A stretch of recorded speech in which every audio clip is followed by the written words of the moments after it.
India o Tíbet. Geográficamente estamos en la India, espiritualmente estamos en el Tíbet. Fue aquí, en Dharamsala, en las laderas del Himalaya, donde el Dalai Lama se refugió en 1959, tras huir de la invasión de su país por el ejército de la China comunista. Y es aquí, a 1500 kilómetros de la capital del Tíbet, donde el Dalai Lama dirige su patria espiritual desde hace 50 años.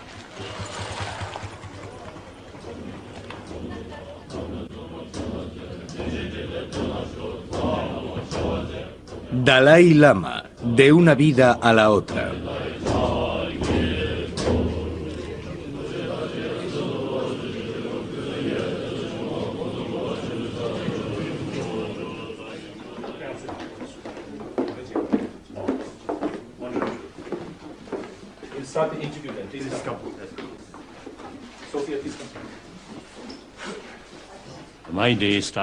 Empiezo el día a las 3 o 3:30.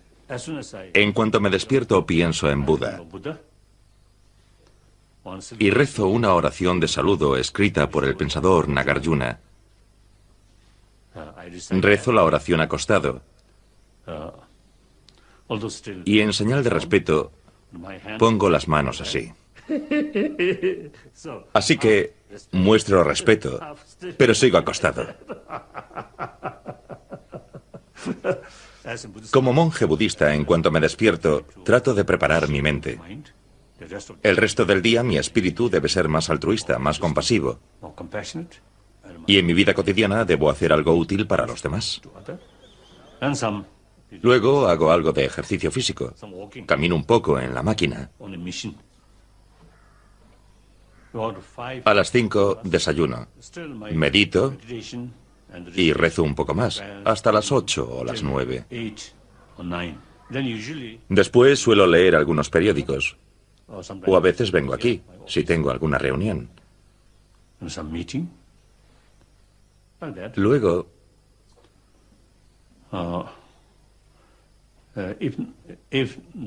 si no hay más trabajo, estudio las escrituras budistas. Después de comer, vengo aquí para celebrar reuniones y también dar audiencias. Actualmente, casi todas las semanas, vienen tibetanos que han llegado hace poco del Tíbet.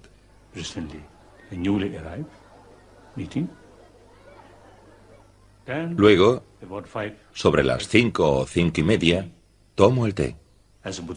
Como monje budista, no ceno. Después, rezo de nuevo y hago meditación. Luego, sobre las 7 o 7:30, me acuesto. Duermo de 8 a 9 horas. Esa es la experiencia más agradable, la relajación completa. El Dalai Lama no es solo un monje budista sujeto como los demás a las 253 reglas de la vida monástica tibetana. Él es el maestro reencarnado, descendiente de una larga estirpe de hombres sabios y compasivos que han alcanzado el estado de Buda. Desde el siglo XV lo han precedido 13 de esos maestros y todos ostentaron el título de Dalai Lama, que significa océano de sabiduría. Una sabiduría que viene a buscar aquí gente de todo el mundo.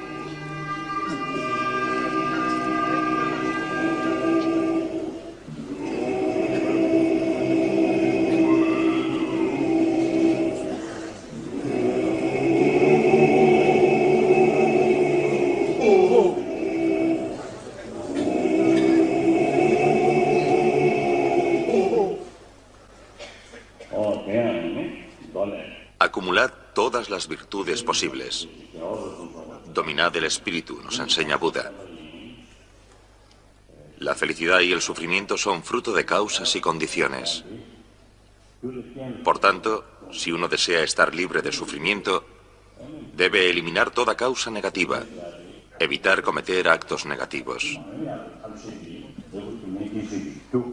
En cuanto a la felicidad, todos queremos ser felices.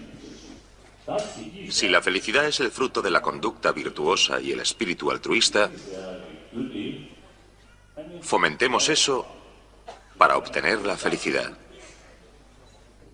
Acumulad todas las virtudes posibles.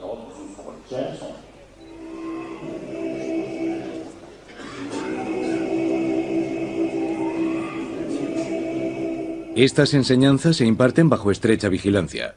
Además de ser el líder espiritual, el Dalai Lama es el jefe del gobierno tibetano en el exilio y está bajo constante amenaza. Por respeto a este título, el gobierno indio le otorgó la protección dada a un jefe de Estado.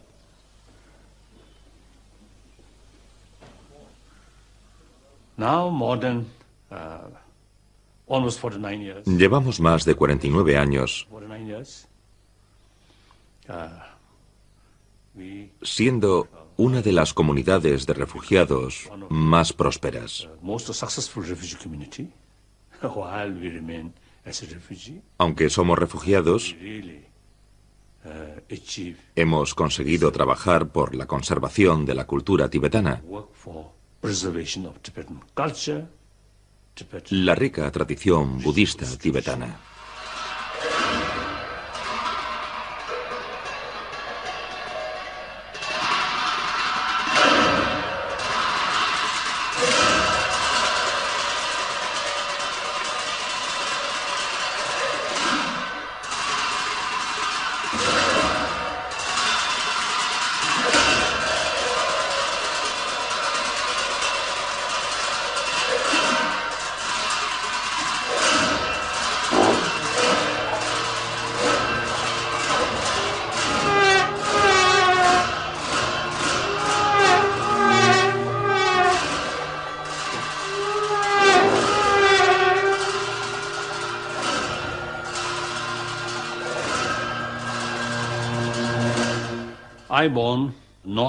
Nací en la parte noreste del Tíbet, en una zona muy remota. Como mi hermano mayor era la reencarnación de un lama del monasterio de Kumbum, las condiciones económicas de mi familia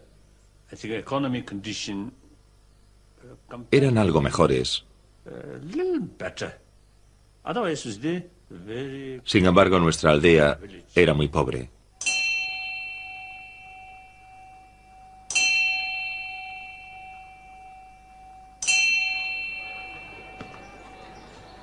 El paso de un pequeño estado teocrático pobre a un estado democrático moderno no se logra por decreto. Es un proceso largo y difícil que los predecesores del Dalai Lama en el Potala habían iniciado ya con reformas intensas y la apertura del país al mundo exterior. Fue el Dalai Lama número 13, que murió en 1933, el que preparó el camino para su sucesor y también guió a la delegación de monjes encargados de identificar a su siguiente reencarnación.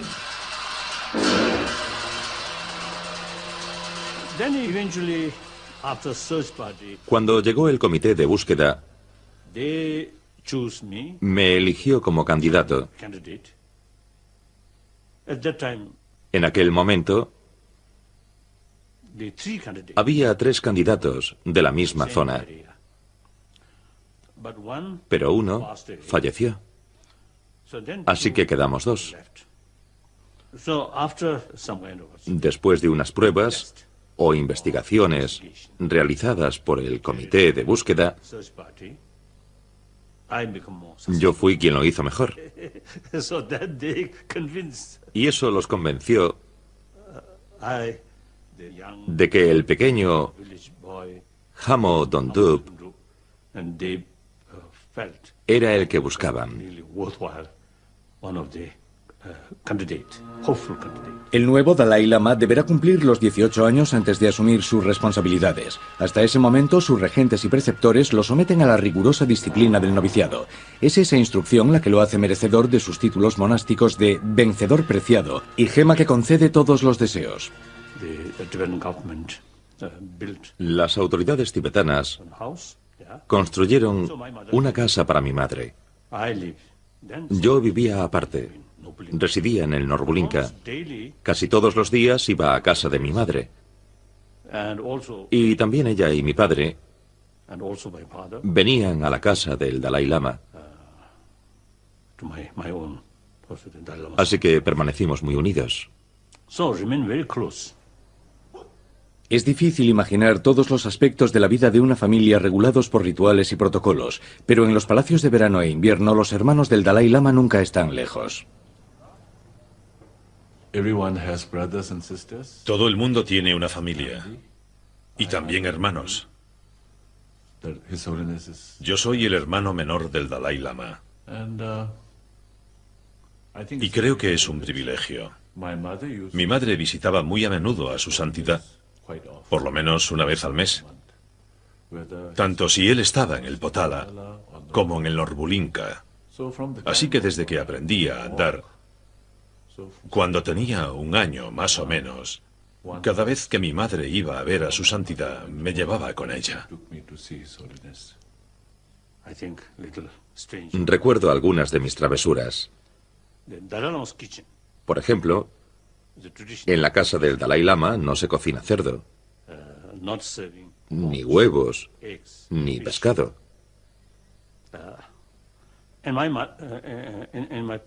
En casa de mis padres, sobre todo a mi padre, le gustaba mucho el cerdo. Así que, de vez en cuando, yo iba allí a comer cerdo.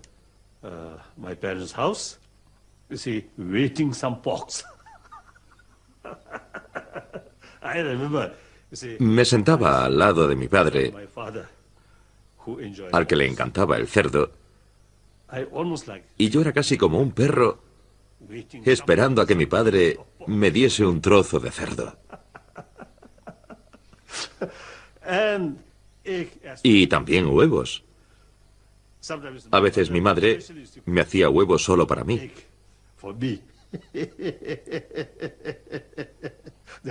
Era una pequeña infracción.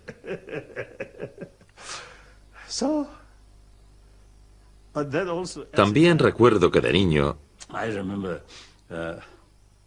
a veces mi profesor me ponía cara seria y a veces me reñía.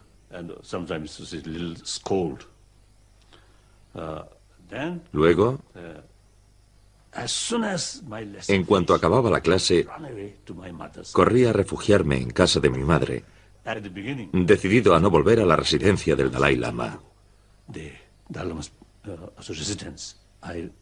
porque quería quedarme con mi madre para librarme de las clases. Pero luego llegaba la hora de la clase vespertina y volvía sin rechistar a mi residencia oficial. Sí, son anécdotas de la niñez.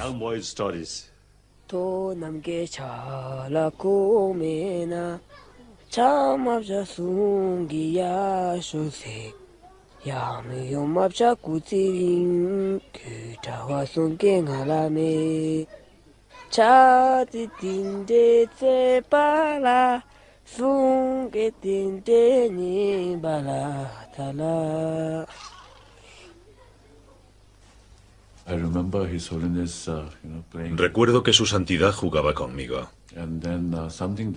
Recuerdo muy bien algo que ocurrió en el Norbulinka.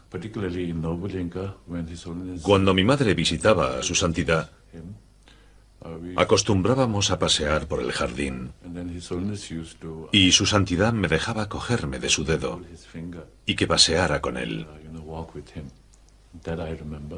Lo recuerdo muy bien. Además, allí hay un templo o santuario fuera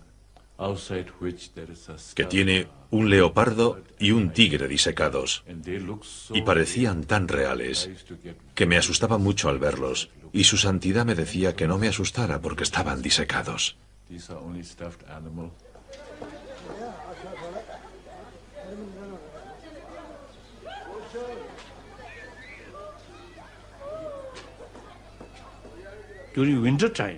En invierno, sobre todo en el Potala, había la costumbre de hacer retiro al menos un mes. Se hacía en una sala donde no entraba el sol. La ventana daba al norte y era fría. Creo que la sala tenía unos 2 o 3 siglos de antigüedad.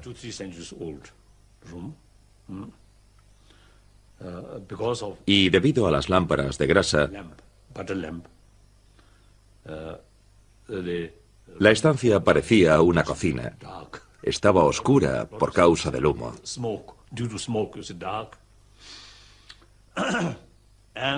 Y también había ratas. Mientras rezábamos o cantábamos, a veces veía aparecer alguna. Se acercaba al cuenco con la ofrenda de agua y la rata bebía del cuenco. No sé si a los dioses les gustaba aquel agua o no.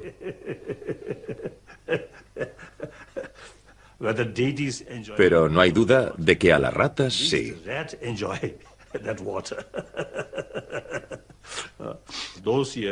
Durante aquellos años, mi maestro nunca me mostró una sonrisa. Siempre fue muy severo. A veces veía a los pastores, a la gente con ganado, que iba con sus animales de vuelta a casa, cantando. Y yo pensaba que me gustaría ser uno de ellos.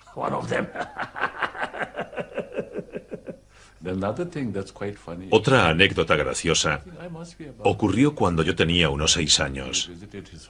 Visitamos a su santidad en el Orbulinka y él estaba regando las flores con una manguera. De repente, sin darme tiempo a apartarme, él apuntó con la manguera hacia mí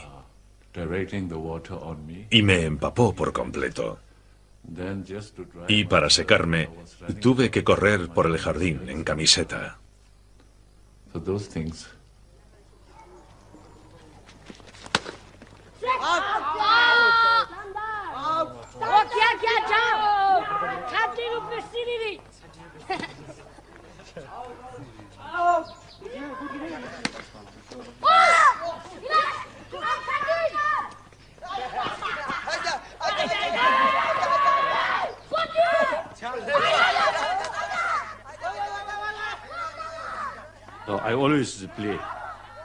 Yo siempre jugaba con los jardineros, con los barrenderos. La mayoría eran personas sencillas. No me trataban con reverencia. Por otra parte, había personas mayores que ya entonces expresaban su esperanza de un futuro mejor bajo mi reinado.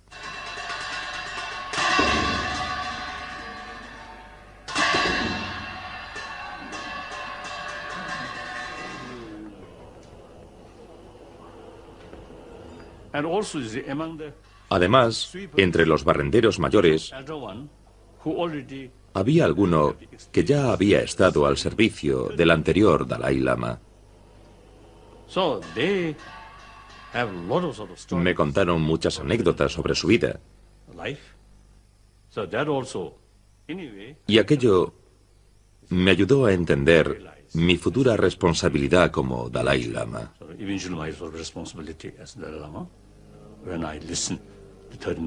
Entonces vi lo difícil que era mi cometido, lo difícil que era mi posición.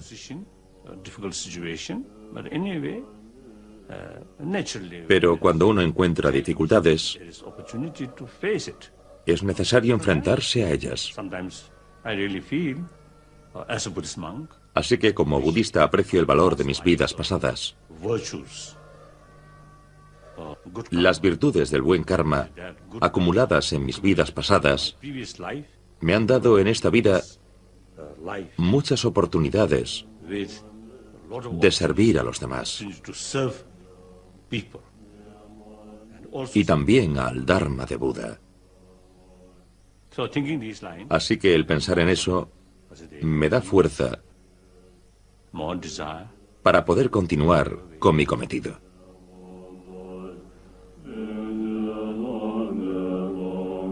Cuando asume oficialmente el control del país en 1950, el Dalai Lama solo tiene 15 años. Aún no ha terminado su formación religiosa y carece de experiencia política. Su adversario en el histórico conflicto entre el Tíbet y China es Mao Zedong, que se propone conquistar al Dalai Lama y le promete respetar la autonomía del Tíbet. Invita al Dalai Lama a Pekín y lo cubre de regalos.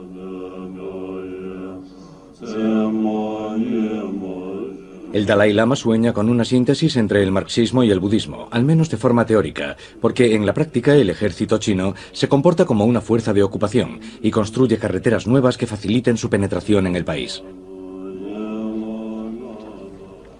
A lomos de caballos y en barcas de piel de yak, las 500 personas que acompañan al invitado de Mao emprenden la aventura del viaje hacia Pekín.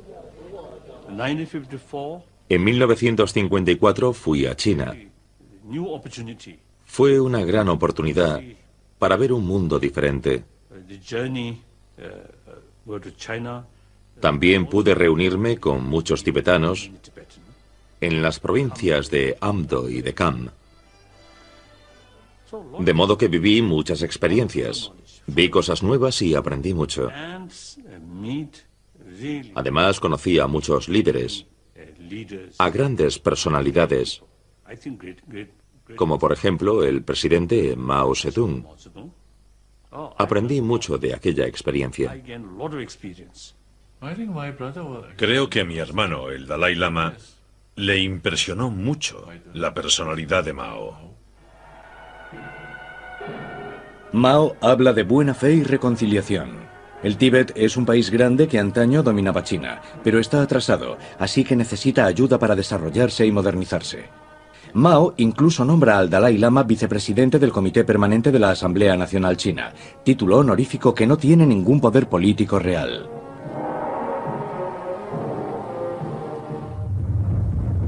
En el Tíbet, la situación sigue empeorando. La brutalidad de los chinos contradice las declaraciones de Mao. Como respuesta a la resistencia popular tibetana, que el Dalai Lama no promueve ni condena, el ejército chino pasa a la acción.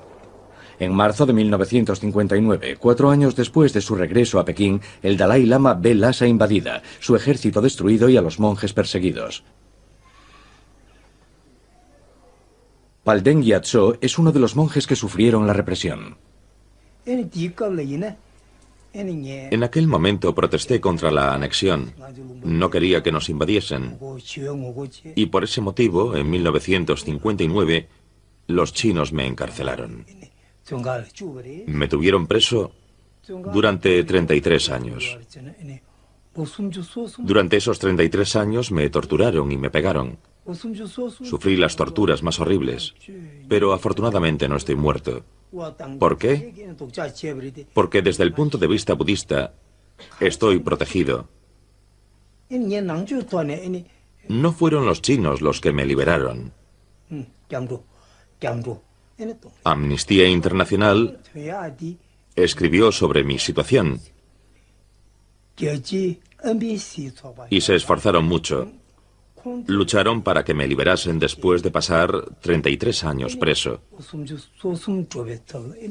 Les estoy muy agradecido.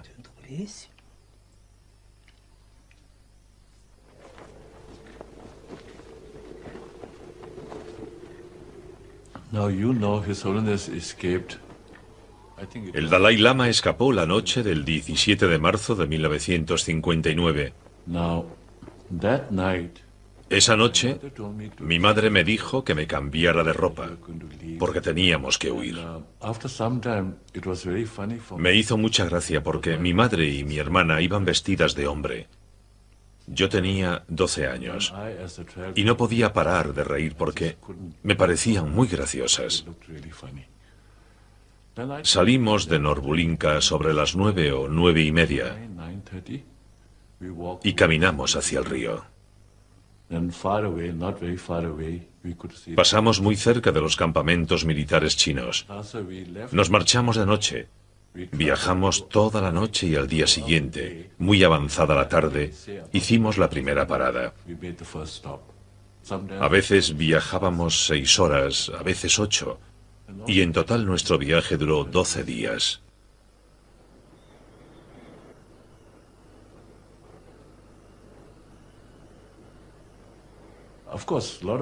Por supuesto, muchos de nuestro grupo estaban tristes. Sufrieron muchas penurias, pero yo no sentía pena. No tenía que volver al monasterio a estudiar. Y todos mis seres queridos cercanos iban conmigo, así que no estaba triste. Recuerdo que, faltando poco para llegar a la frontera india, el Dalai Lama cayó enfermo. Estaba muy débil. Así que si ven alguna foto de 1959, justo antes de llegar a la India, se le ve muy delgado. La bienvenida de India a los refugiados tibetanos resulta lógica por la historia que une a los dos países. India, cuna del budismo, es como la maestra y el Tíbet es el alumno. Unos lazos más fuertes que la reticencia política de Nehru al inicio del éxodo de los tibetanos. Al llegar a la India, el Dalai Lama me dijo, ahora somos libres. Tenemos libertad. Porque aquí no hay control chino. Después, en el verano de 1960, mi hermano se trasladó a Dharamsala por consejo del gobierno indio. El clima de libertad política de India, opuesto al totalitarismo de China, anima al Dalai Lama a seguir con las reformas democráticas que había iniciado en Lhasa. Organiza un gobierno tibetano en el exilio, capaz de llevar los asuntos internos y extranjeros del país con notable pericia, valiéndose del Foro de las Naciones Unidas.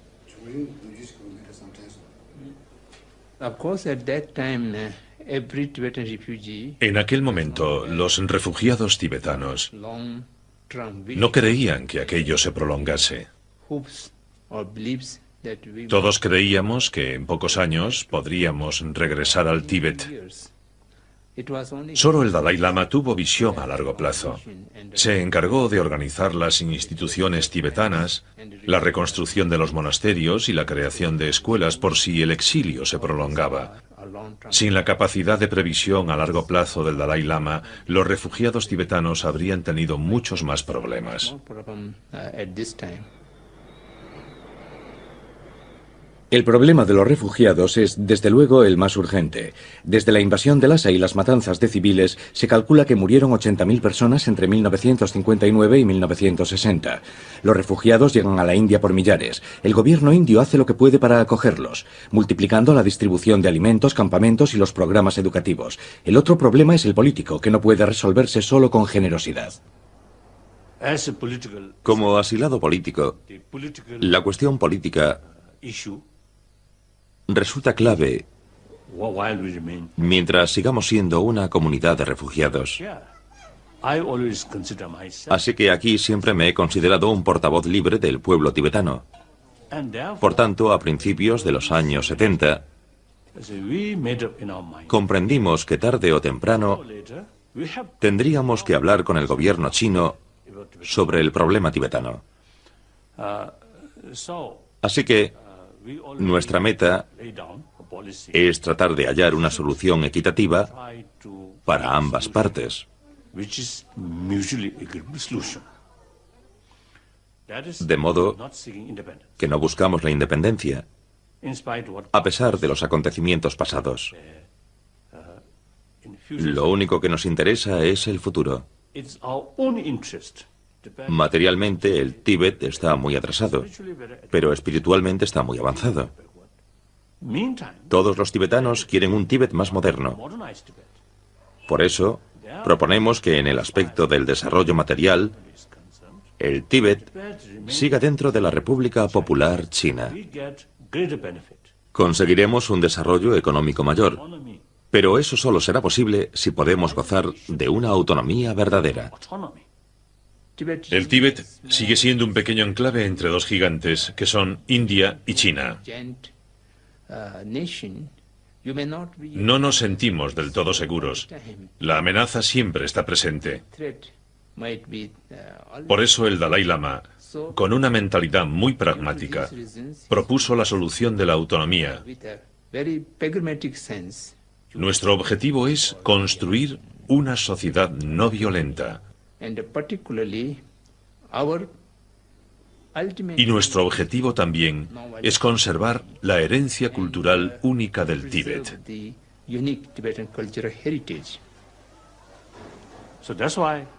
Por eso, siempre le decimos al gobierno chino que no buscamos la independencia, sino nuestro propio interés, pero debemos tener determinados derechos garantizados por la Constitución, a fin de construir una sociedad armoniosa, duradera. De ese modo, China gozará de más respeto en el extranjero y la imagen de la República Popular China mejorará. Asimismo, la cultura china se enriquecerá al conservar la cultura tibetana, que es única.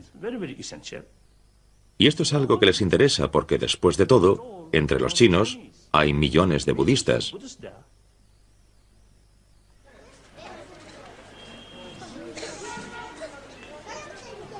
Entre los refugiados, que pasan de 20.000 a 100.000 en pocos años, hay víctimas de la reubicación forzosa de la población tibetana, sobre todo niños. También hay supervivientes del encarcelamiento y la tortura, como estos monjes, que aún hoy permanecen en primera línea del movimiento de resistencia.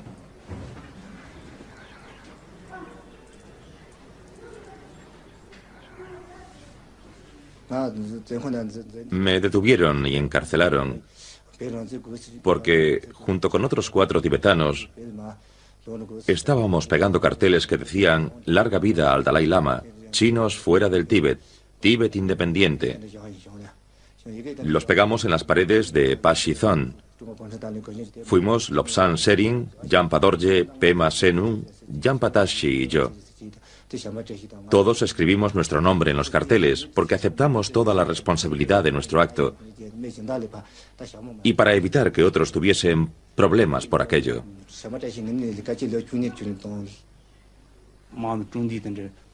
Los soldados llamaron a otros soldados. Nos apuntaron con pistolas a la espalda. Nos ataron en parejas por las manos y las piernas. Nos colgaron boca abajo unos minutos. Y después nos metieron en celdas. Nos interrogaron individualmente, pegándonos en la cabeza y metiéndonos porras en la boca y en otros orificios. Nos golpearon los dedos con un martillo. Todo lo que hemos contado es cierto. Sangrábamos por la boca. Nos dejaban muy mal heridos. Nos pegaban 2 o 3 veces al día. Nos torturaron tanto como si hubiésemos matado a sus padres. La pregunta es, ¿por qué nos hicieron eso? Ellos nos decían que éramos monjes y que la política no era asunto nuestro, no era asunto nuestro. Así que tenía que haber alguna organización que nos apoyase.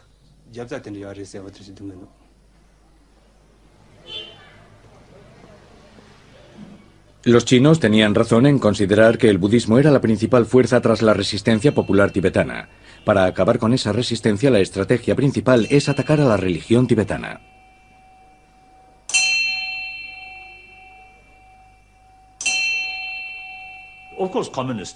Por supuesto, los comunistas chinos siempre consideran que la religión es un veneno. Pero actualmente la forma más auténtica de la cultura tibetana, de su budismo y de la sabiduría budista tibetana está más viva fuera del Tíbet que dentro de él. Podríamos decir que, de forma deliberada o no, se está produciendo un genocidio cultural dentro del Tíbet, porque algunos dirigentes comunistas chinos están convencidos de que el budismo tibetano constituye una verdadera amenaza de separación, de secesión del Tíbet de la China continental. Si esas personas sienten ese temor, ¿cómo podrá sobrevivir la cultura tibetana? ¿Cómo podremos conservarla?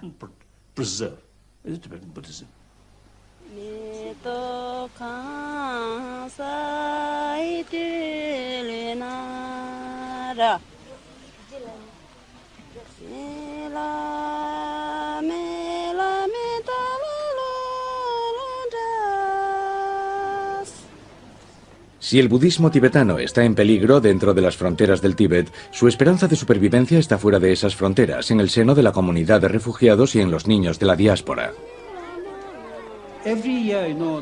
Cada año nos llega una media de 500 a 600 niños del Tíbet. También llegan muchos niños de diversos campamentos de refugiados, donde los padres tienen dificultades para cuidarlos. Nuestra prioridad es acoger a todos los niños que nos confían y darles protección. Algunos llegan con sus padres, que los dejan con nosotros, y luego regresan al Tíbet.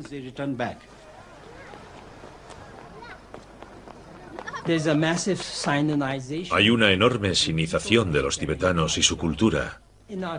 En nuestra clase, si hay un alumno chino nuevo que quiere asistir a esa clase y no hay vacantes, un niño tibetano tendrá que dejarle el sitio al alumno chino y a menudo tiene que sentarse en el suelo o, por el contrario, abandonar la escuela.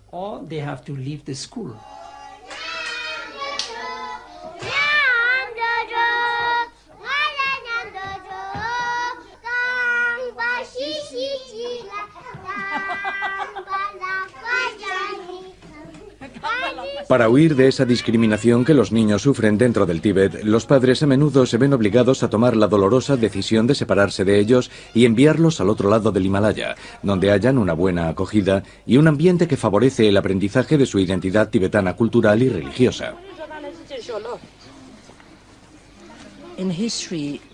En el pasado, en el Tíbet había monjas, pero no tenían un programa como el de los monjes. Así que el Dalai Lama reformó la comunidad de monjas y fomentó la construcción de centros educativos en los que podemos estudiar juntas y practicar juntas. Eso es lo que necesitamos. Y no solo estudiar el Dharma, sino también educación moderna. Lo que el Dalai Lama quiso es que las monjas pudiesen servir a la comunidad como docentes, como enfermeras o en lo que fuese necesario. Cuando yo estaba en casa, a los 9 o 10 años, escuchaba las enseñanzas del Dalai Lama por la radio. No entendía bien el tibetano en aquel entonces, pero al oír su voz no sé por qué me echaba a llorar.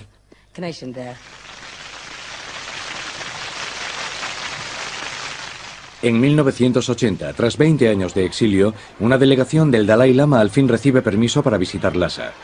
Encabezada por su hermano y su hermana, recibe una calurosa bienvenida popular que demuestra que la influencia del Dalai Lama sobre su pueblo permanece intacta, pese a la represión china y al programa de inmigración masiva de colonos chinos. China teme muchísimo la influencia del Dalai Lama, y ese temor solo deriva de la negativa a hablar en serio con el Dalai Lama con objeto de buscar una solución al problema tibetano. Aparte de eso, no hay otro problema. Solo tienen miedo de la influencia del Dalai Lama. Y muchas veces han dicho que si el Dalai Lama regresa, tal vez el pueblo podría descontrolarse. El gobierno fascista autoritario teme a las multitudes, a que el pueblo se reúna. Además, las autoridades chinas tampoco entienden ni toleran que se tengan ideas distintas a las suyas. Todo el mundo tiene que pensar tal como dice el partido. Aunque a principios de los 80, los chinos me presentaron una propuesta con 5 puntos sobre mi regreso, en la que me ofrecían recuperar todos mis privilegios, les dije que no era lo que quería, sino el respeto a los derechos de 6 millones de tibetanos. Y mientras ese asunto no se resuelva, la cuestión de mi regreso no es importante. Su regreso es menos posible mientras continúe la violencia. En marzo de 1989, el 30º aniversario de la invasión de Lhasa por las tropas chinas, se reprimió con violencia a los manifestantes, cientos murieron y se aplicó la ley marcial. Para un soldado chino, matar a un tibetano no representa nada. Para ellos es como matar a una rata. En otras palabras, que para los soldados chinos, por orden de sus superiores, la vida de los tibetanos no vale nada.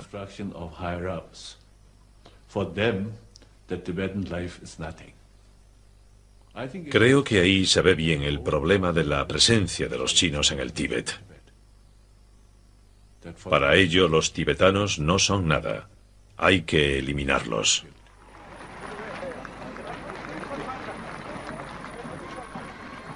La reacción internacional ante la matanza de 1989, condenada por los Estados Unidos, Francia y el Parlamento Europeo, pudo influir algo en que ese año le concediesen el Premio Nobel de la Paz al Dalai Lama y a través de él a todo el pueblo tibetano.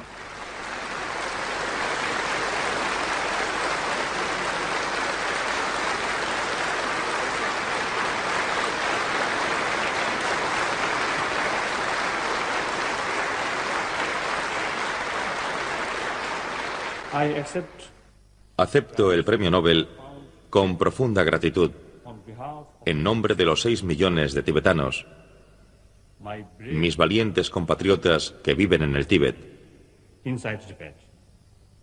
y que han sufrido y continúan sufriendo tanto. El premio confirma nuestra convicción de que con verdadero valor y determinación el Tíbet será liberado. Gracias.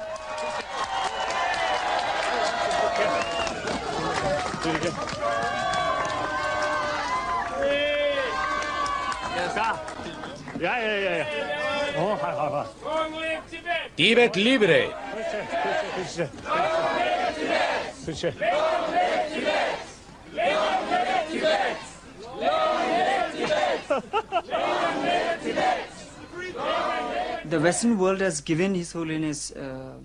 El mundo occidental ha dado al Dalai Lama premios, medallas de oro. Lo han hecho ciudadano de honor de muchas ciudades.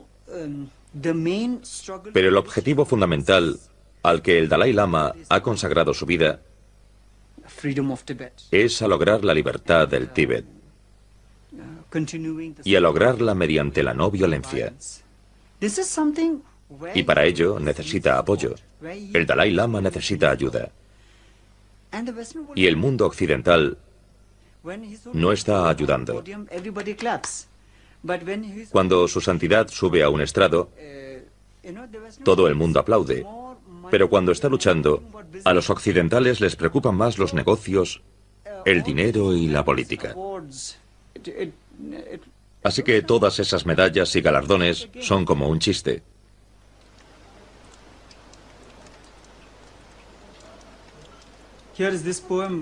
Aquí tengo un poema que habla sobre mi fe. Lo escribí cuando estaba encarcelado en el Tíbet. Matad a mi Dalai Lama para que ya no crea más. Rompedme la cabeza, golpeadme, desnudadme, encadenadme, pero no me dejéis libre.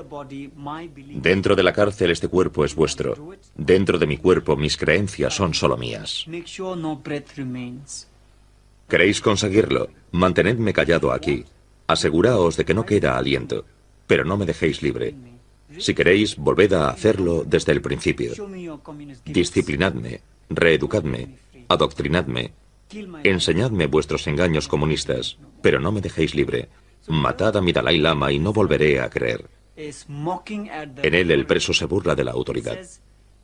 Dice, podéis capturarme, podéis golpearme, podéis usar vuestro ejército, vuestra policía, vuestra ley, vuestros instrumentos de tortura, pero no podréis cambiarme, porque soy lo que mi fe es.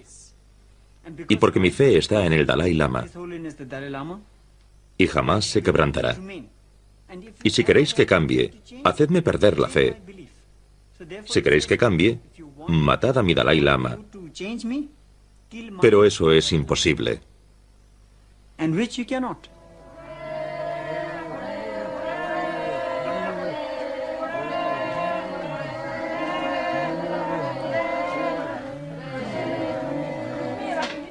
El Dalai Lama intenta recibir personalmente a todos los visitantes que se acercan a Dharamsala, como estos mongoles budistas que han venido para que los bendiga.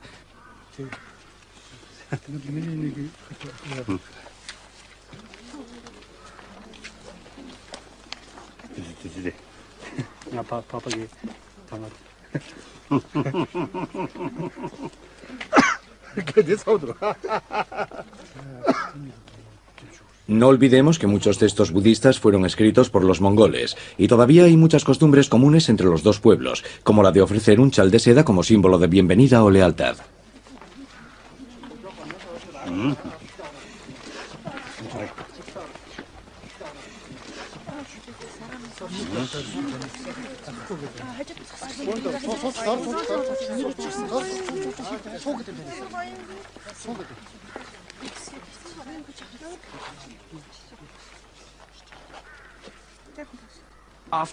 Cuando me reuní con el Dalai Lama, me sentí muy pequeño delante de él. Después de contarle todo lo que me pasó, no sabía qué más decirle. Te sientes insignificante ante su santidad. Percibes lo que sufre por los tibetanos y la enorme compasión que lleva dentro.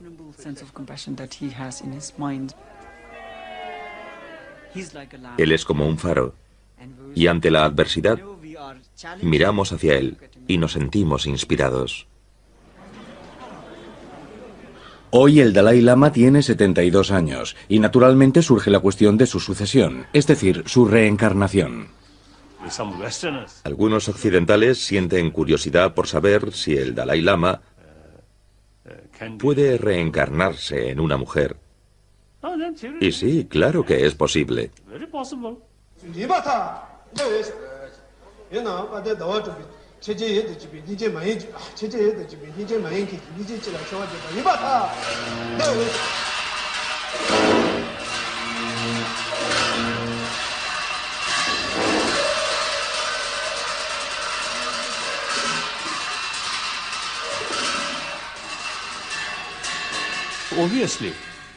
Evidentemente, el propósito de la reencarnación es completar las tareas de la vida anterior que no se completaron. Así que, lógicamente, si muero estando aún en el exilio, mi reencarnación se producirá fuera del Tíbet para llevar a cabo la tarea que empecé y que aún no he terminado.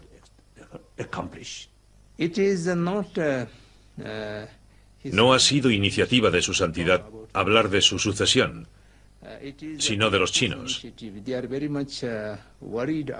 Les preocupa mucho el próximo Dalai Lama y quieren poder escogerlo ellos.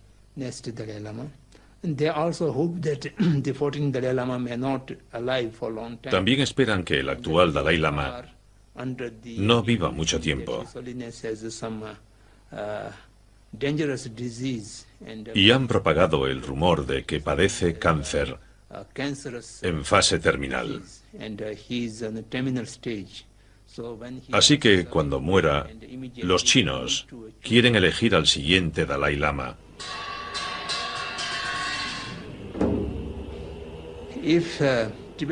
Si el problema del Tíbet no se resuelve y si el 14º Dalai Lama no logra regresar al Tíbet en vida, el pueblo tibetano debe decidir cómo se elegirá al 15º Dalai Lama, porque será un tema crucial.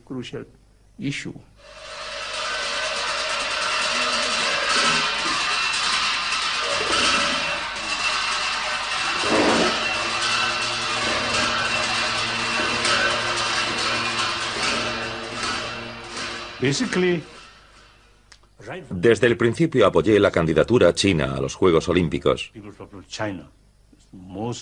Es la nación más antigua, la más poblada del mundo, y merecía organizar unos Juegos Olímpicos.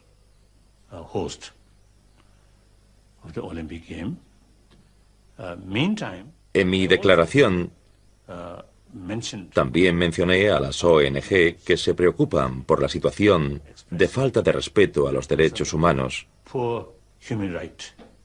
por la falta de respeto a la libertad religiosa y de prensa en China. Por desgracia, en esos aspectos no se ha avanzado mucho. Así que, para que China sea una buena anfitriona olímpica,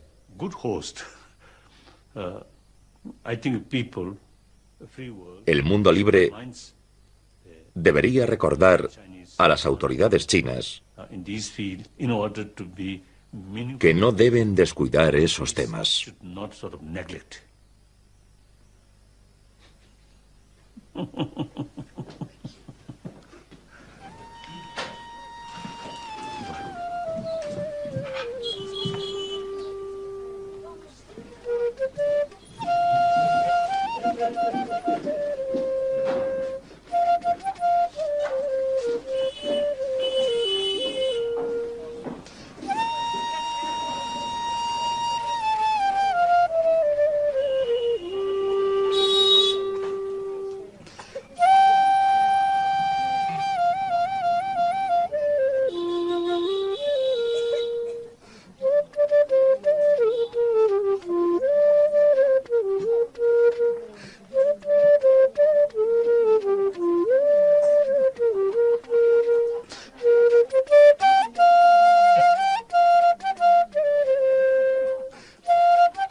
Yo siempre jugaba con los jardineros, con los barrenderos. La mayoría eran personas sencillas. No me trataban con reverencia. Por otra parte, había personas mayores que ya entonces expresaban su esperanza de un futuro mejor bajo mi reinado.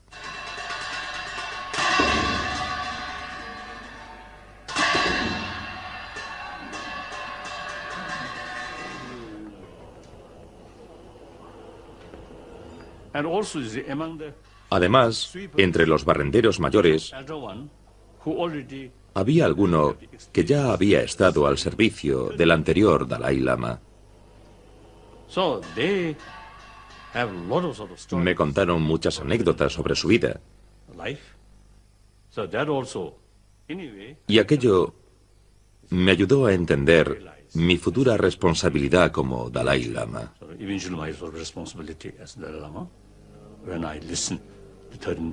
Entonces vi lo difícil que era mi cometido, lo difícil que era mi posición.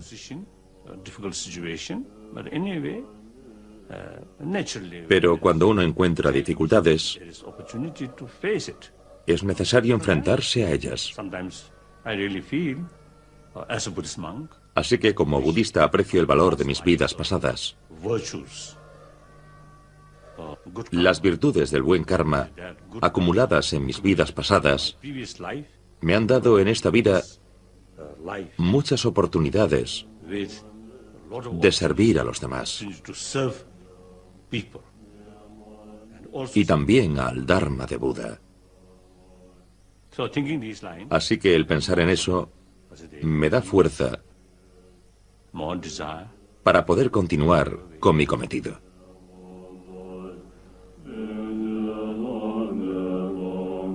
Cuando asume oficialmente el control del país en 1950, el Dalai Lama solo tiene 15 años. Aún no ha terminado su formación religiosa y carece de experiencia política. Su adversario en el histórico conflicto entre el Tíbet y China es Mao Zedong, que se propone conquistar al Dalai Lama y le promete respetar la autonomía del Tíbet. Invita al Dalai Lama a Pekín y lo cubre de regalos.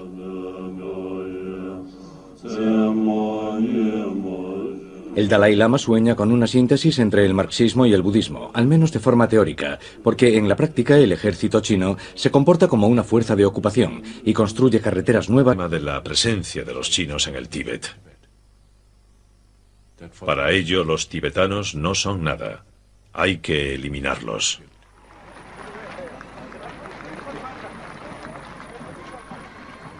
La reacción internacional ante la matanza de 1989, condenada por los Estados Unidos, Francia y el Parlamento Europeo, pudo influir algo en que ese año le concediesen el Premio Nobel de la Paz al Dalai Lama y a través de él a todo el pueblo tibetano.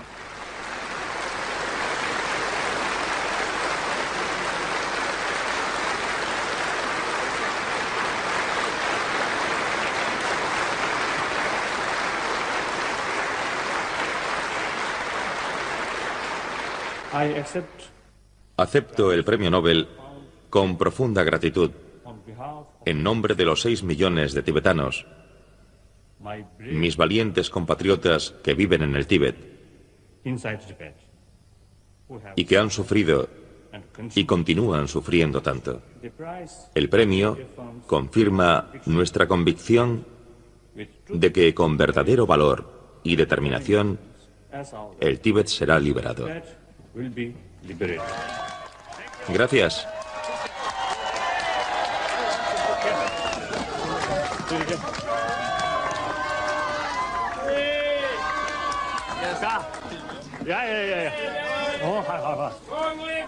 ¡Tíbet libre!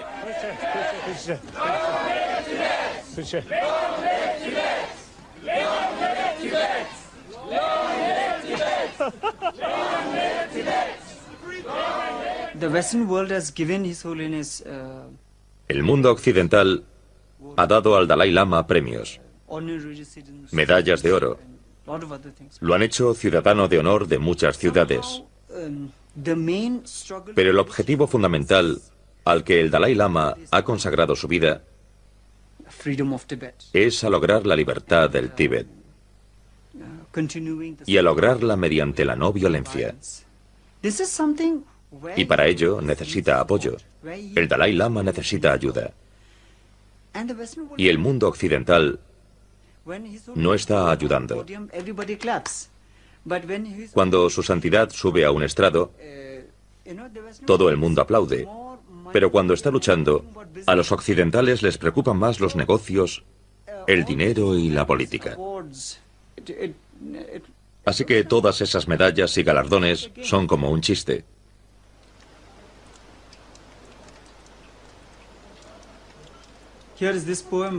Aquí tengo un poema que habla sobre mi fe. Lo escribí cuando estaba encarcelado en el Tíbet. Discriminación que los niños sufren dentro del Tíbet, los padres a menudo se ven obligados a tomar la dolorosa decisión de separarse de ellos y enviarlos al otro lado del Himalaya, donde hallan una buena acogida y un ambiente que favorece el aprendizaje de su identidad tibetana cultural y religiosa. En el pasado, en el Tíbet había monjas, pero no tenían un programa como el de los monjes. Así que el Dalai Lama reformó la comunidad de monjas y fomentó la construcción de centros educativos en los que podemos estudiar juntas y practicar juntas. Eso es lo que necesitamos. Y no solo estudiar el Dharma, sino también educación moderna. Lo que el Dalai Lama quiso es que las monjas pudiesen servir a la comunidad como docentes, como enfermeras o en lo que fuese necesario. Cuando yo estaba en casa a los 9 o 10 años, escuchaba las enseñanzas del Dalai Lama por la radio. No entendía bien el tibetano en aquel entonces, pero al oír su voz no sé por qué me echaba a llorar.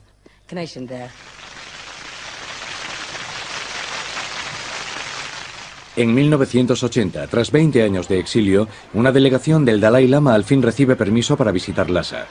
Encabezada por su hermano y su hermana, recibe una calurosa bienvenida popular que demuestra que la influencia del Dalai Lama sobre su pueblo permanece intacta, pese a la represión china y al programa de inmigración masiva de colonos chinos. China teme muchísimo la influencia del Dalai Lama. Y ese temor solo deriva de la negativa a hablar en serio con el Dalai Lama con objeto de buscar una solución al problema tibetano. Aparte de eso, no hay otro problema. Solo tienen miedo de la influencia del Dalai Lama. Y muchas veces han dicho que si el Dalai Lama regresa, tal vez el pueblo podría descontrolarse. El gobierno fascista autoritario teme a las multitudes, a que el pueblo se reúna. Además, las autoridades chinas tampoco entienden ni toleran que se tengan ideas distintas a las suyas. Todo el mundo tiene que pensar tal como dice el partido.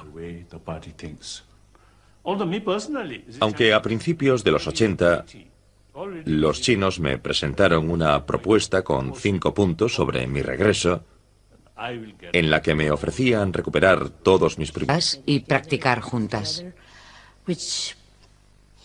Eso es lo que necesitamos. Y no solo estudiar el Dharma, sino también educación moderna.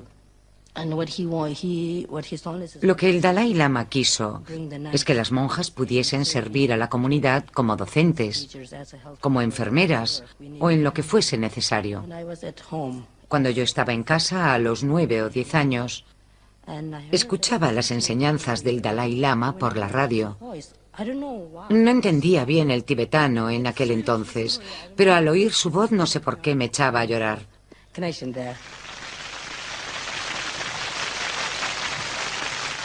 En 1980, tras 20 años de exilio, una delegación del Dalai Lama al fin recibe permiso para visitar Lhasa. Encabezada por su hermano y su hermana, recibe una calurosa bienvenida popular que demuestra que la influencia del Dalai Lama sobre su pueblo permanece intacta, pese a la represión china y al programa de inmigración masiva de colonos chinos. China teme muchísimo la influencia del Dalai Lama. Y ese temor solo deriva de la negativa a hablar en serio con el Dalai Lama con objeto de buscar una solución al problema tibetano. Aparte de eso, no hay otro problema. Solo tienen miedo de la influencia del Dalai Lama. Y muchas veces han dicho que si el Dalai Lama regresa, tal vez el pueblo podría descontrolarse. El gobierno fascista autoritario teme a las multitudes, a que el pueblo se reúna.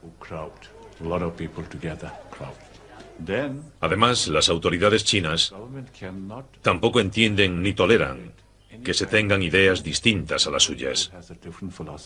Todo el mundo tiene que pensar tal como dice el partido. Aunque a principios de los 80, los chinos me presentaron una propuesta con 5 puntos sobre mi regreso, en la que me ofrecían recuperar todos mis privilegios, les dije que no era lo que quería, sino el respeto a los derechos de 6 millones de tibetanos. Y mientras ese asunto no se resuelva, la cuestión de mi regreso no es importante. Su regreso es menos posible mientras continúe la violencia. En marzo de 1989, el 30º aniversario de la invasión de Lhasa por las tropas chinas, se reprimió con violencia a los manifestantes. Cientos murieron y se aplicó la ley marcial. Para un soldado chino, matar a un tibetano no representa nada. Para ellos es como matar a una rata. Después de comer, vengo aquí para celebrar reuniones y también dar audiencias. Actualmente, casi todas las semanas vienen tibetanos que han llegado hace poco del Tíbet.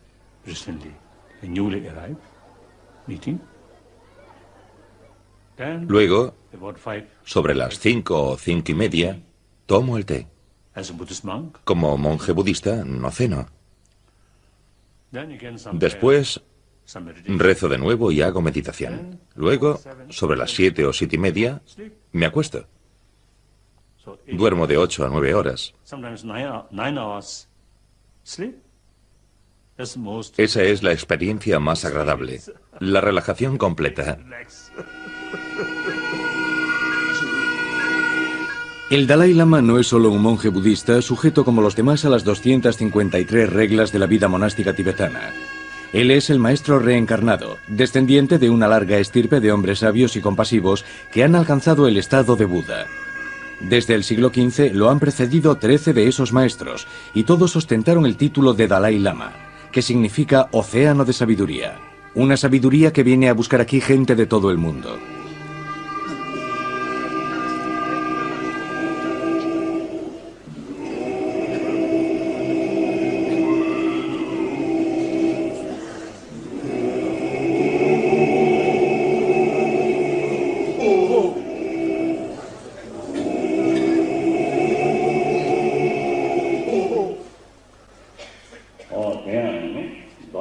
Acumulad todas las virtudes posibles. Dominad el espíritu, nos enseña Buda. La felicidad y el sufrimiento son fruto de causas y condiciones. Por tanto, si uno desea estar libre de sufrimiento, debe eliminar toda causa negativa, evitar cometer actos negativos. En cuanto a la felicidad, todos queremos ser felices. Si la felicidad es el fruto de la conducta virtuosa y el espíritu altruista, fomentemos eso para obtener la felicidad. Acumulad todas las virtudes posibles.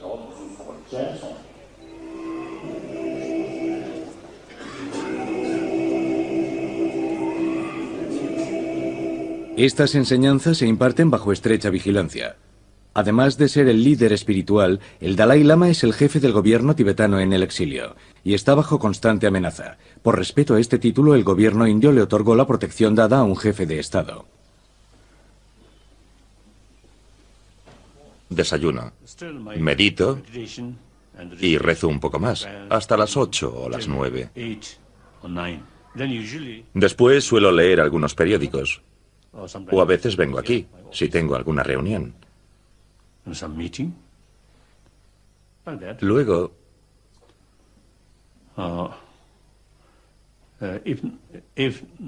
si no hay más trabajo, estudio las escrituras budistas. Después de comer, vengo aquí para celebrar reuniones y también dar audiencias. Actualmente, casi todas las semanas, vienen tibetanos que han llegado hace poco del Tíbet.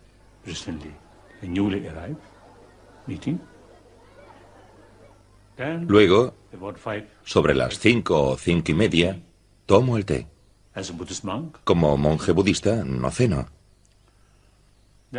Después, rezo de nuevo y hago meditación. Luego, sobre las 7 o 7:30, me acuesto. Duermo de 8 a 9 horas. Esa es la experiencia más agradable, la relajación completa. El Dalai Lama no es solo un monje budista sujeto como los demás a las 253 reglas de la vida monástica tibetana. Él es el maestro reencarnado, descendiente de una larga estirpe de hombres sabios y compasivos que han alcanzado el estado de Buda. Desde el siglo XV lo han precedido 13 de esos maestros, y todos ostentaron el título de Dalai Lama, que significa océano de sabiduría. Una sabiduría que viene a buscar aquí gente de todo el mundo.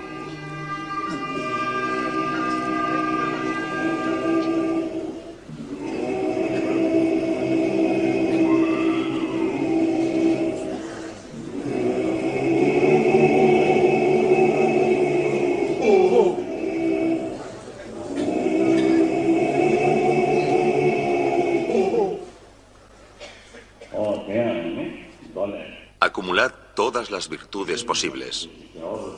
Dominad el espíritu, nos enseña Buda. La felicidad y el sufrimiento son fruto de causas y condiciones.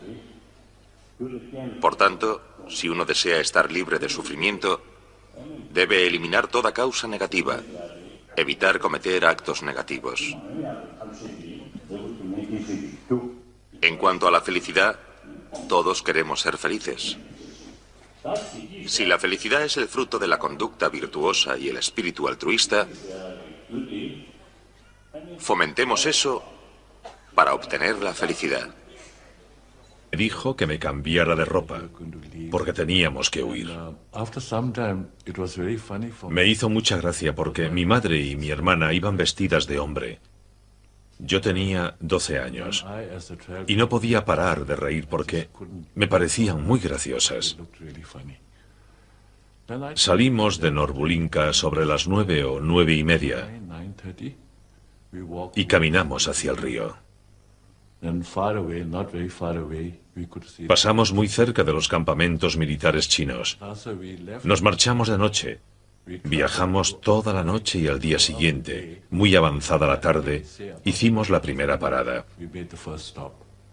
A veces viajábamos 6 horas, a veces 8, y en total nuestro viaje duró 12 días.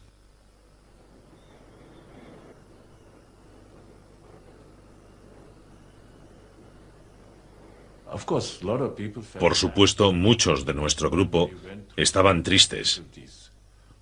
Sufrieron muchas penurias, pero yo no sentía pena. No tenía que volver al monasterio a estudiar. Y todos mis seres queridos cercanos iban conmigo, así que no estaba triste.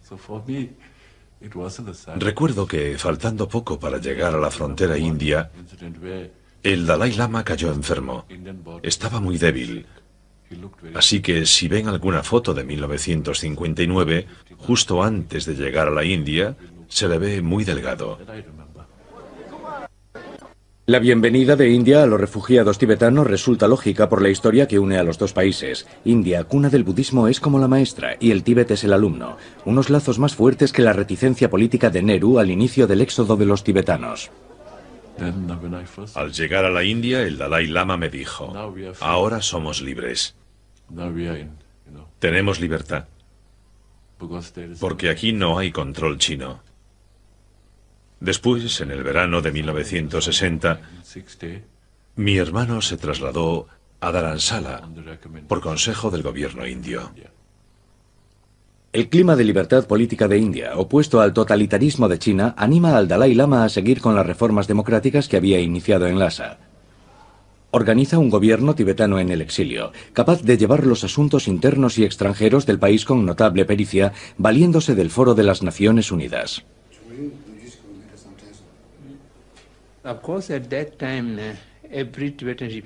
En aquel momento, los refugiados tibetanos no creían que aquello se prolongase.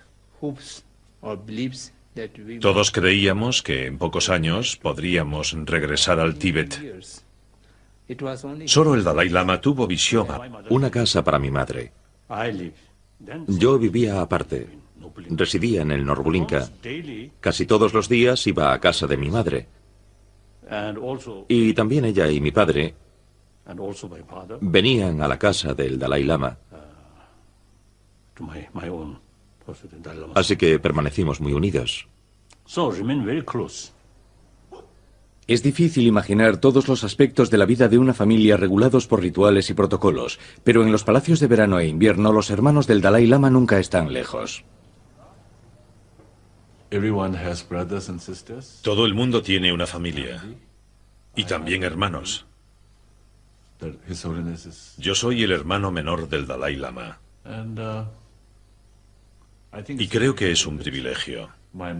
Mi madre visitaba muy a menudo a su santidad, por lo menos una vez al mes.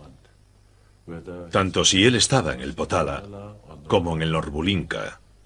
Así que desde que aprendí a andar, cuando tenía 1 año más o menos, cada vez que mi madre iba a ver a su santidad, me llevaba con ella. Recuerdo algunas de mis travesuras. Por ejemplo, en la casa del Dalai Lama no se cocina cerdo, ni huevos, ni pescado.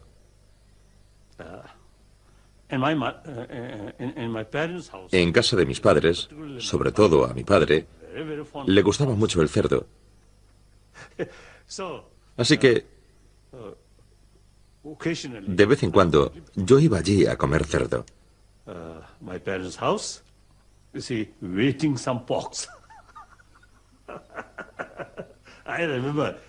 Me sentaba al lado de mi padre al que le encantaba el cerdo, y yo era casi como un perro esperando a que mi padre me diese un trozo de cerdo. Y también huevos. A veces mi madre me hacía huevos solo para mí.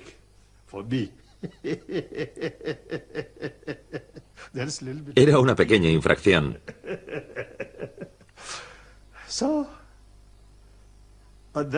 También recuerdo que de niño,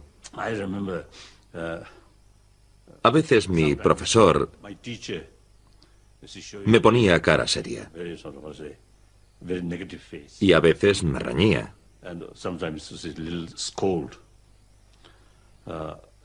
Luego, en cuanto acababa la clase, corrí a refugiarme en casa de mi madre. Decidí... Creo que a mi hermano, el Dalai Lama, le impresionó mucho la personalidad de Mao. Mao habla de buena fe y reconciliación. El Tíbet es un país grande que antaño dominaba China, pero está atrasado, así que necesita ayuda para desarrollarse y modernizarse. Mao incluso nombra al Dalai Lama vicepresidente del Comité Permanente de la Asamblea Nacional China, título honorífico que no tiene ningún poder político real.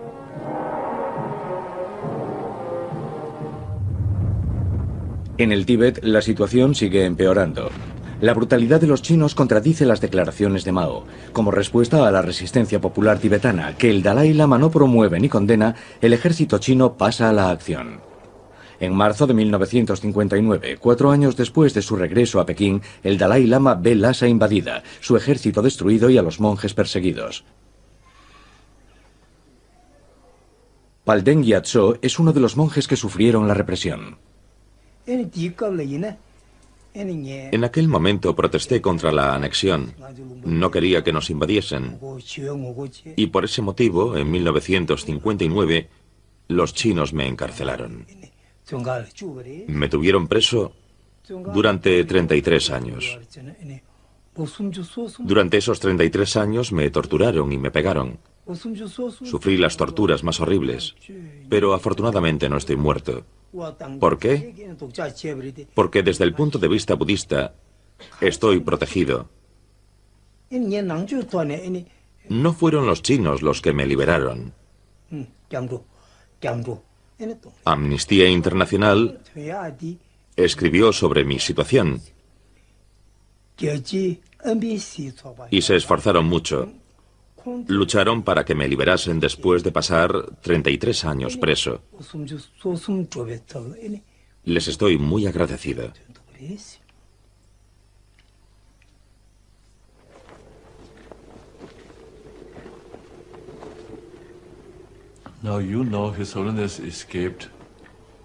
El Dalai Lama escapó la noche del 17 de marzo de 1959. Esa noche, mi madre me dijo que me cambiara de ropa, porque teníamos que huir. Me hizo mucha gracia porque mi madre y mi hermana iban vestidas de hombre. Yo tenía 12 años y no podía parar de reír porque me parecían muy graciosas. Salimos de Norbulinka sobre las 9 o 9:30 y caminamos hacia el río. Pasamos muy cerca de los campamentos militares. El clima de libertad política de India, opuesto al totalitarismo de China, anima al Dalai Lama a seguir con las reformas democráticas que había iniciado en Lhasa. Organiza un gobierno tibetano en el exilio, capaz de llevar los asuntos internos y extranjeros del país con notable pericia, valiéndose del Foro de las Naciones Unidas.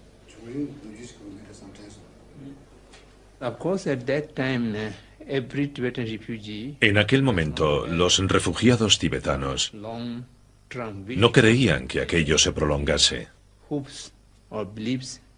Todos creíamos que en pocos años podríamos regresar al Tíbet. Solo el Dalai Lama tuvo visión a largo plazo. Se encargó de organizar las instituciones tibetanas, la reconstrucción de los monasterios y la creación de escuelas por si el exilio se prolongaba.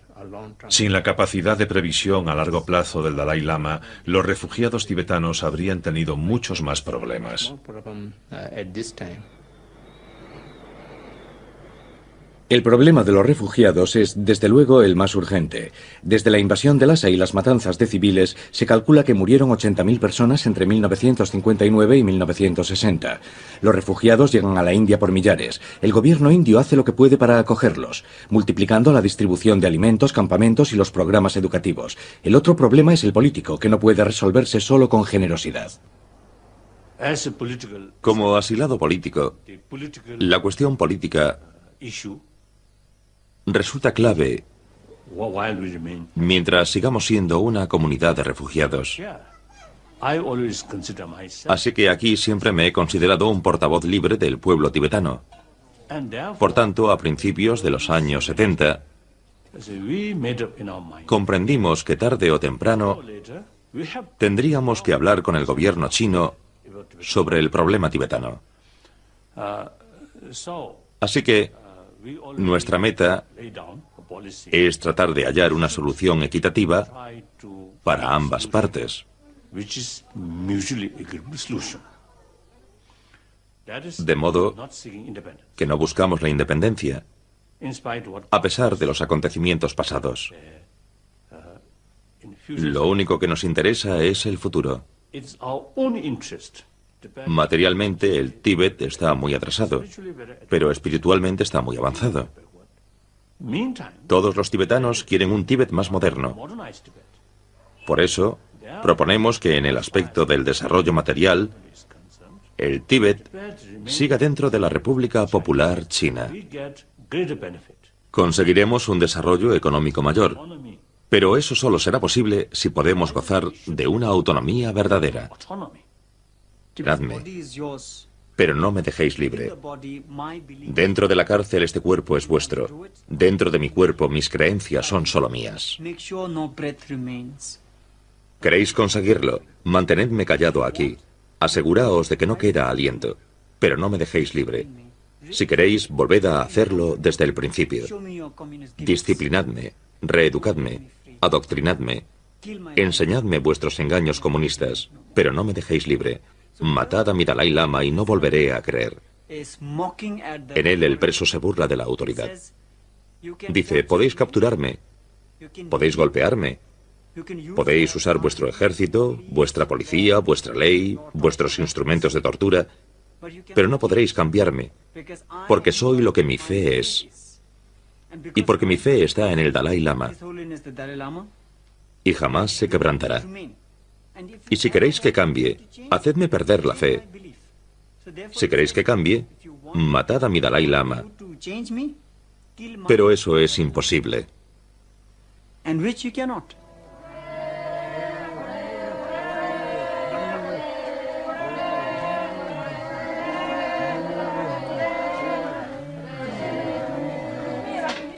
El Dalai Lama intenta recibir personalmente a todos los visitantes que se acercan a Dharamsala, como estos mongoles budistas que han venido para que los bendiga.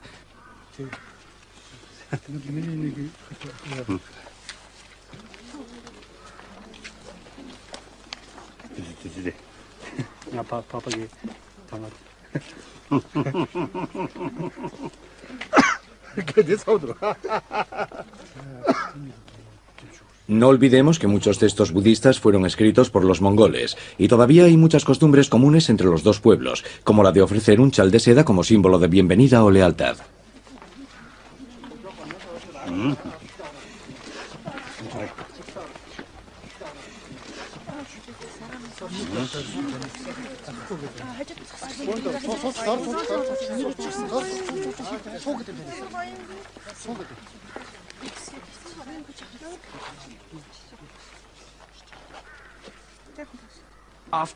Cuando me reuní con el Dalai Lama, me sentí muy pequeño delante de él.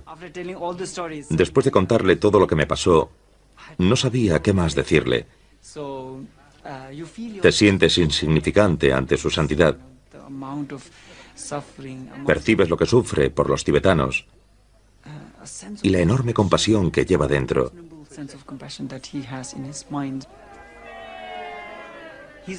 Él es como un faro, y ante la adversidad miramos hacia él y nos sentimos inspirados. Encarcelaron. Me tuvieron preso durante 33 años. Durante esos 33 años me torturaron y me pegaron. Sufrí las torturas más horribles, pero afortunadamente no estoy muerto. ¿Por qué? Porque desde el punto de vista budista estoy protegido. No fueron los chinos los que me liberaron. Amnistía Internacional escribió sobre mi situación y se esforzaron mucho.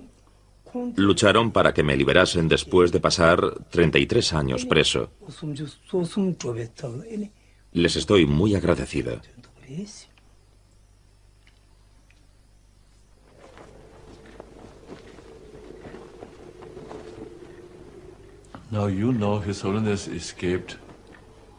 El Dalai Lama escapó la noche del 17 de marzo de 1959.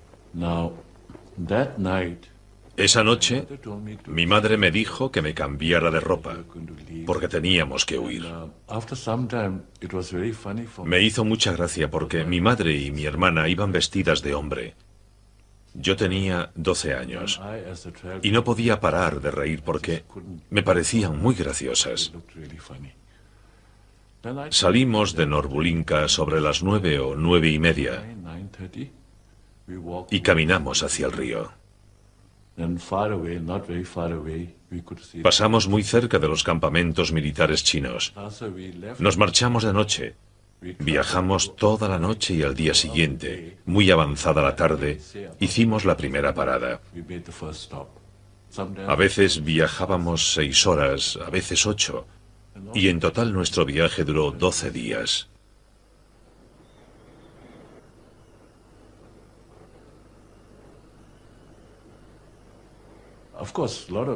Por supuesto, muchos de nuestro grupo estaban tristes.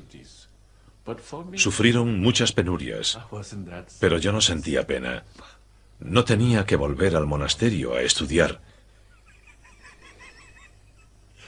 Y todos mis seres queridos cercanos iban conmigo, así que no estaba triste. Recuerdo que, faltando poco para llegar a la frontera india, el Dalai Lama cayó enfermo. Estaba muy débil. Así que si ven alguna foto de 1959, justo antes de llegar a la India, se le ve muy delgado. La bienvenida de India a los refugiados tibetanos resulta lógica por la historia que une a los dos países. India, cuna del budismo, es como la maestra y el Tíbet es el alumno.